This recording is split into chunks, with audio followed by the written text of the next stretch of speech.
You'll hear a number of different recordings and you'll have to answer the questions on what you hear. There will be time for you to read the instructions and the questions, and you'll have a chance to check your work. All the recordings will be played once only. The test is in 4 sections. Write all your answers in the question booklet. At the end of the test, you will be given 10 minutes to transfer all your answers to an answer sheet. Now turn to section 1. Section 1. You will hear a conversation between a saleswoman and a customer. First, you have some time to look at questions 1 to 10.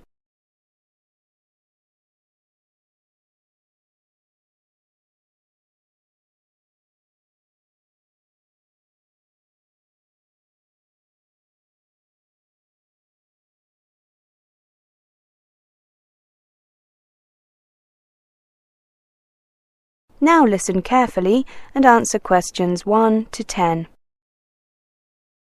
Good afternoon. Can I help you? Yes. I'd like to sign up for the intermediate course in Arabic, please. Of course. There are 3 courses. One runs during the day. That's an intensive course that runs for 4 weeks.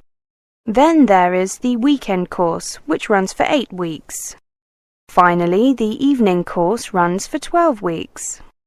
I'd like to join the intensive course, please. My company is posting me to Syria in 6 weeks, and I need to improve on my basic conversational Arabic before then. I see. Have you taken a course here before? Yes, I have.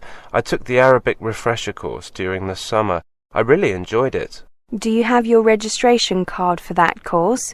If so, it will speed up registration, and we can give you a 5% discount too.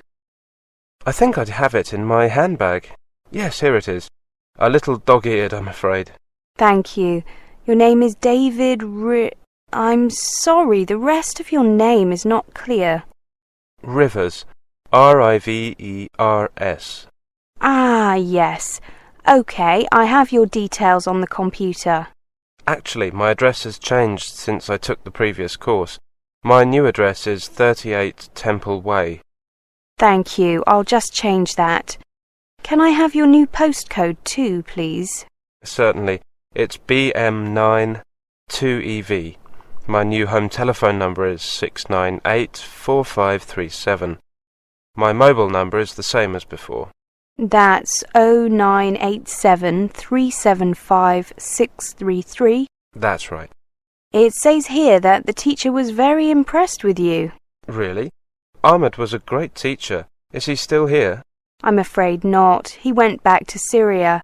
Since you're going there, I'd love to give you his email address, but I'm afraid it's against company policy. That's okay. I think I have his email address written on the back of the registration card. I have it on my laptop as well somewhere. I'm sure he'd be glad to hear from an ex-student. I'm banking on it. I wouldn't mind having a friend in Syria when I go there. I'm sure he'll be glad to show you around. The course runs Monday to Friday from 10 to 12 and 1 to 3. 9 students have signed up so far. Is that okay? No problem. And the cost? £380 after your discount. Thank you. Here's my credit card. Will the course be held in this building like last time? Yes, it will, in classroom 4.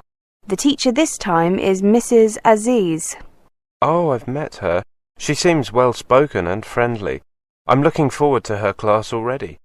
Oh, we've had very positive feedback from students about her classes. May I ask if you have a few minutes to answer a few questions? We're conducting a survey of our clients. It won't take long, I promise. Oh, I'm not in a hurry. Go ahead. The first question is about why you chose to study Arabic. I've got your answer to that one. How did you first hear about our school? Well, I saw a newspaper advertisement. I think it was in the Standard, and then I mentioned it in conversation with a friend who had studied French here, and she said she was very happy with the course. Oh, I see. What was your friend's name? Mary Wright with a W. Wright. Thank you. Do you think you would be interested in taking courses other than in Arabic? I doubt it. I need to speak a little French and German in my line of work, but I speak those languages to an acceptable level, so further improvement is unnecessary. I've always been interested in learning an Oriental language, like Chinese, but I don't really need either, so... What is important to you when selecting a school? Could you put these 5 items in order, please? 1 indicates the most important. Teachers is top of my list for sure. Recommendations from others. Yes, that's next. Teaching materials. No. Location. Then admin staff. I think a good teacher can make use of even quite poor materials, so that would be the least important to me. Any other important points that are not on the list? A welcoming reception area. Group size, perhaps up to 12 students. That's a big attraction for me. It creates a better atmosphere, friendlier, more personal. You know what I mean? Absolutely.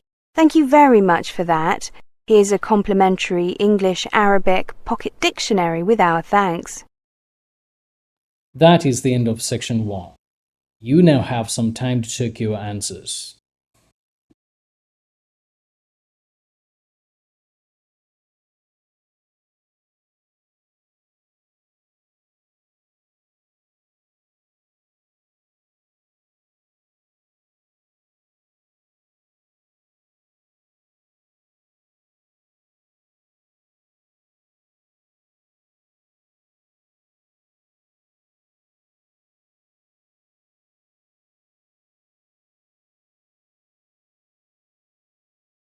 Now turn to section 2. Section 2. You'll hear a presentation on the conference and meeting facilities. First, you have some time to look at questions 11 to 20.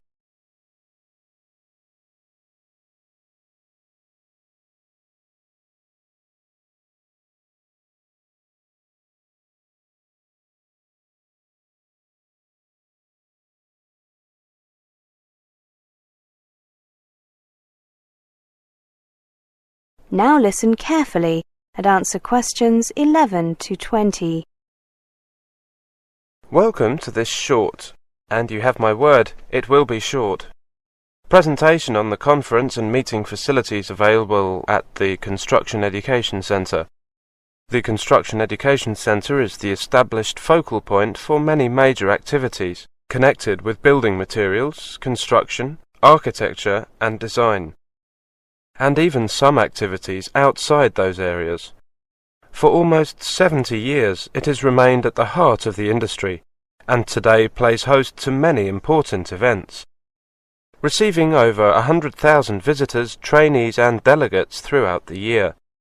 The Construction Education Centre provides the perfect venue for a wide range of business, educational and social functions, including conferences, seminars, meetings, special events, product launches and press events, exhibitions, presentations, lectures and training classes. Our team of experienced personnel is on hand to ensure your event runs smoothly, and our aim is to remove the normal worries and concerns from function organisers so that events are both cost-effective and anxiety-free. Some our recent clients include Design for Homes, the Association of Building Engineers, Learn Direct, the London Housing Federation, and even the College of Law. A full range of equipment is available for use, including a slide projector, which is available for half or whole days, video and monitor, 35mm carousel slide projector with infrared remote control and screen, flip charts and accessories, laser pointers and lecterns. Other audiovisual equipment can be provided, as well as access to broadband internet services. Details are provided on request. My business card is attached to the brochures you've been given. Allow me to provide you with a brief introduction to our range of rooms. On this slide you can see the main conference room. We call it the London Room. Spacious, isn't it? This room has the advantage of central movable panels, making it an ideal venue for seminars of up to 140 people or receptions for up to 200. The suite may also be used for presentations. The room may be divided into 3 separate rooms if required. This slide shows you the Bloomsbury room. It is also ideally suited for seminars and lectures. There is seating for 72 people, or it can be used as a reception area for up to 100. Next, we have 2 rooms that are very similar. Indeed, we have given them virtually identical names. We call them Holborn 1 and Holborn 2. They are both suitable for small meetings, training classes and presentations. Holborn 1 is slightly larger, capable of hosting 20 to 22 people, whilst Holborn 2 holds a maximum of 18 people.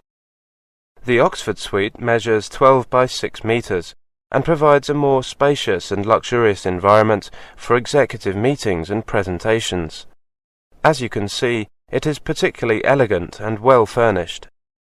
The Construction Education Centre also has an exhibition area, which is used by many clients when they hold a conference or meeting.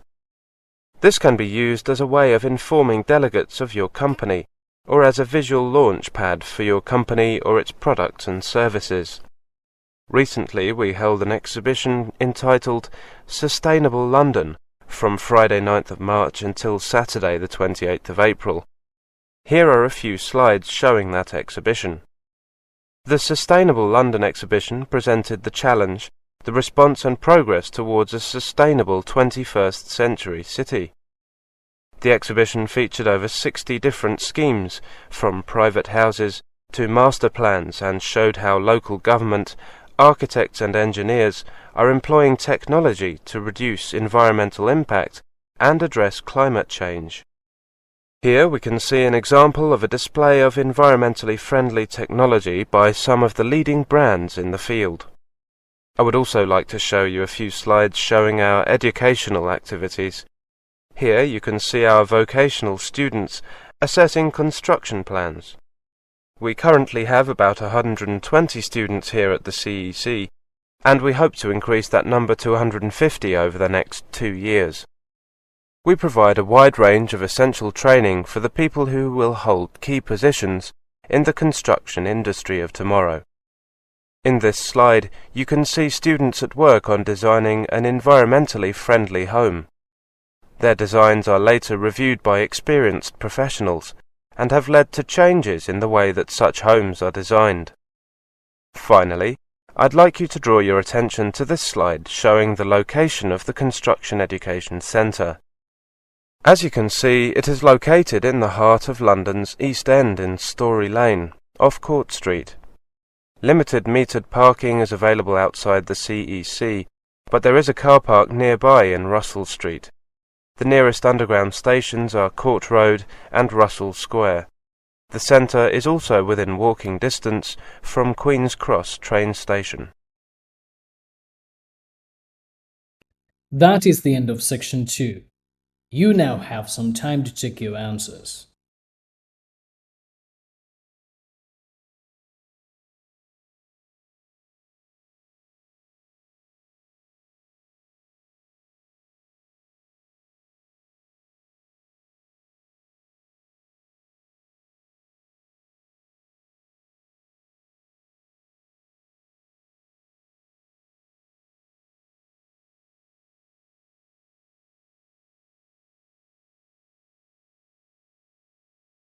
Now turn to section 3.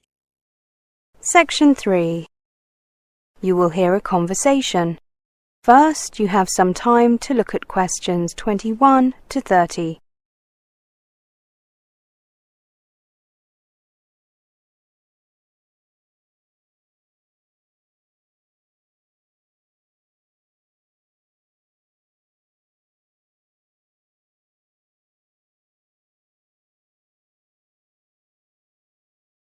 Now, listen carefully and answer questions 21 to 30.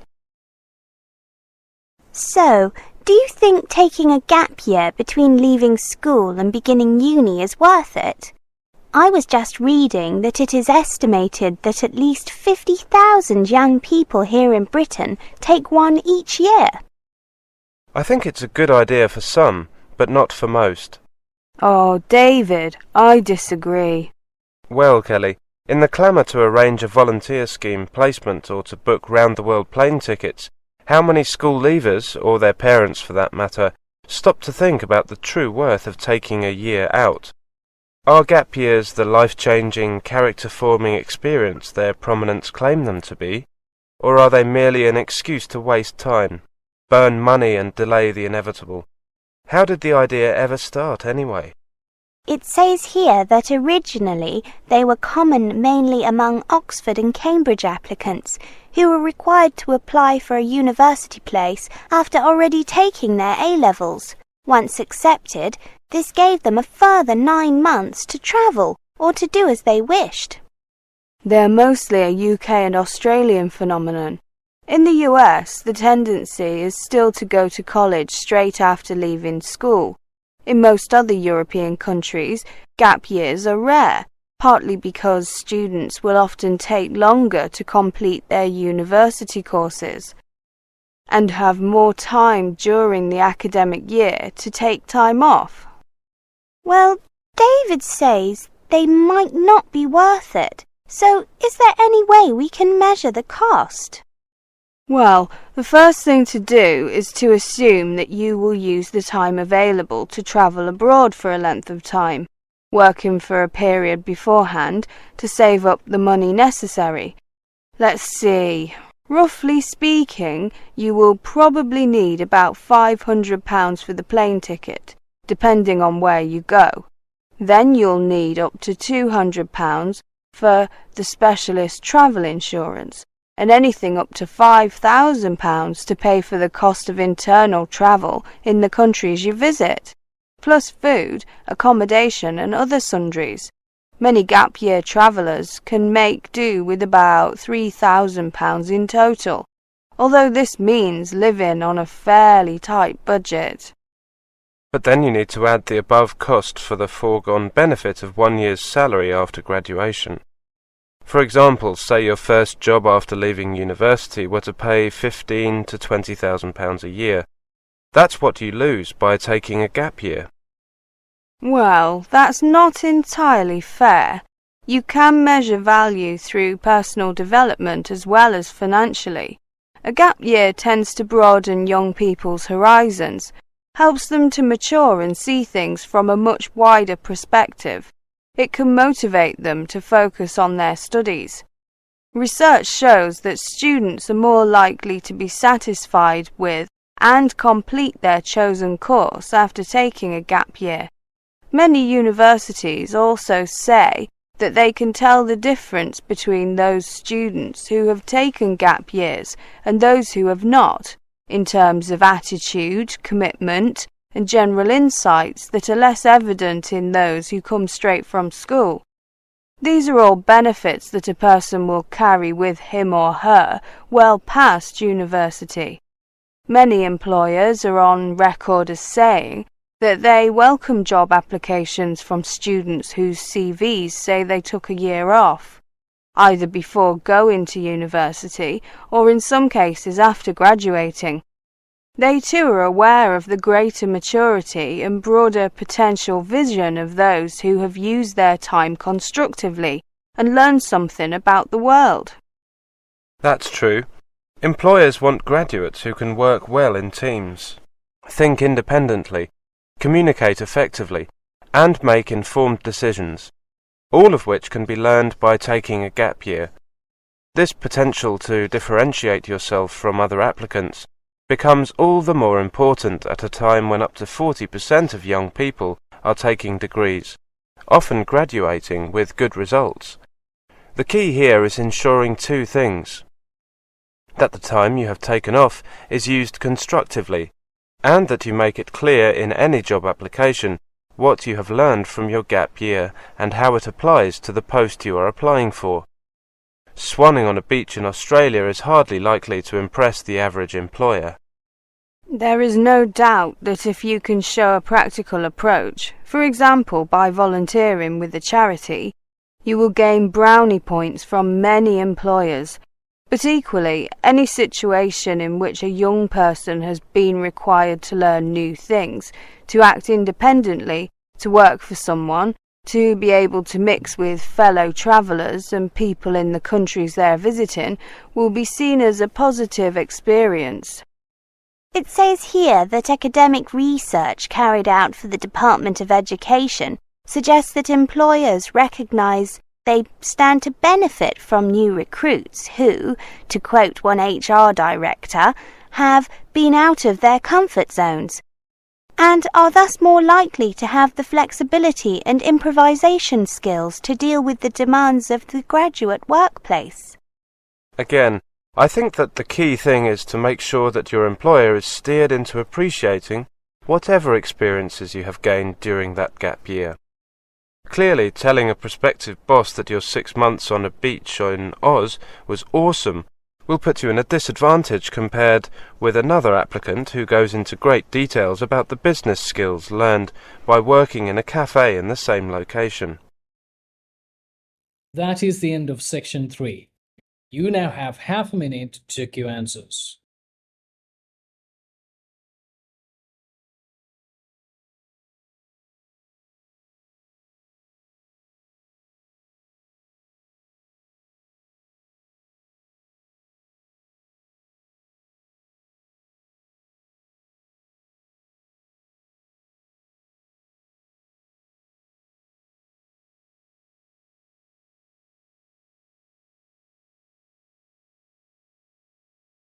Now turn to section 4. Section 4. You will hear a lecture on prairie dogs. First, you have some time to look at questions 31 to 40.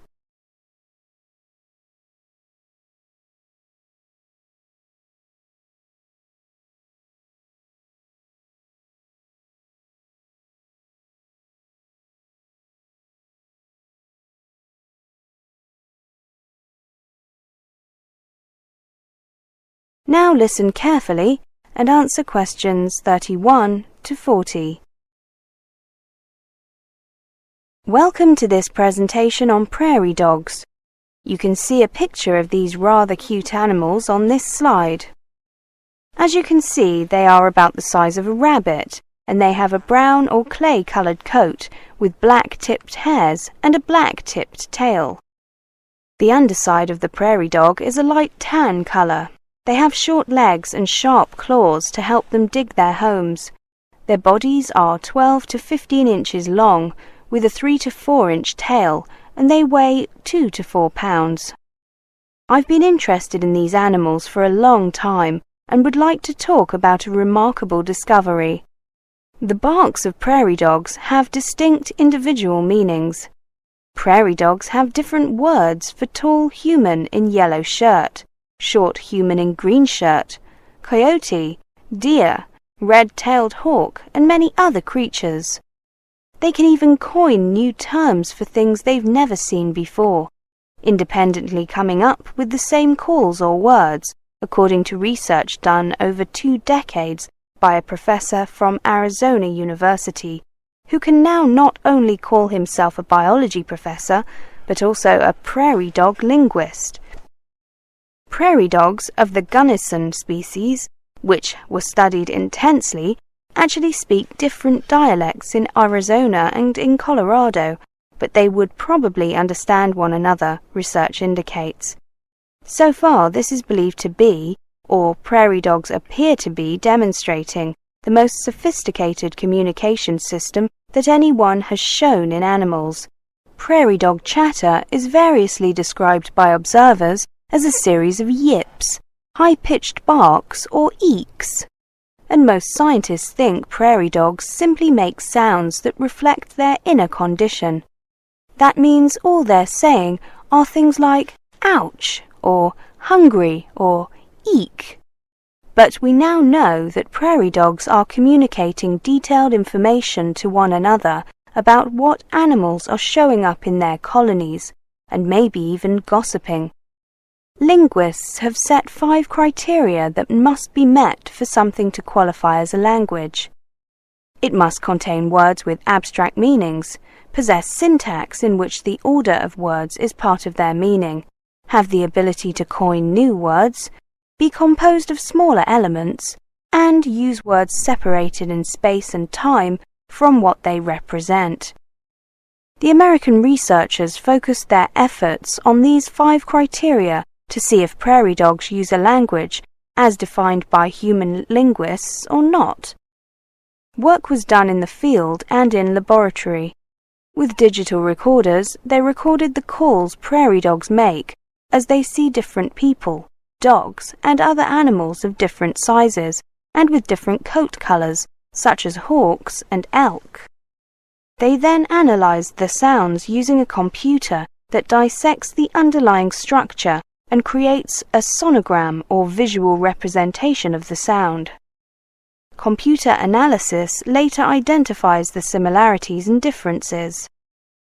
The prairie dogs have calls for various predators, but also for elk, deer, antelope, and cows.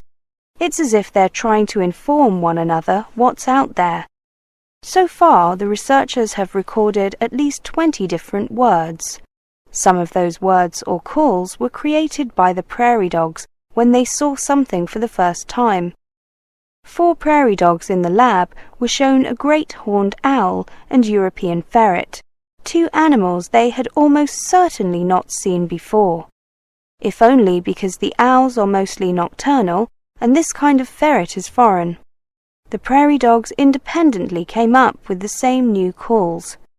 In the field, black plywood cutouts showing the silhouette of a coyote, a skunk, and a circular shape were randomly run along a wire through the prairie dog colony. Now there were no black ovals running around out there, and yet they all had the same word for black circle. The researchers believe that prairie dogs are genetically programmed with some vocabulary and the ability to describe things. The researchers then played back a recorded prairie dog alarm call for coyote in a prairie dog colony when no coyote was around. The prairie dogs had the same escape response as they did when the predator was really there. In other words, there's no coyote present, but the prairie dogs hear this recording of prairie dogs barking, "Hey, there's a coyote," and they say, "Oh, coyote, better hide." Computer analysis has been able to break down some prairie dog calls into different components, suggesting the creatures have yet another element of real language. The researchers are quietly confident that they will establish that the prairie dogs will meet the 5 criteria set by linguists. Then there will be conclusive proof that animals have language. That is the end of section 4. You now have half a minute to check your answers.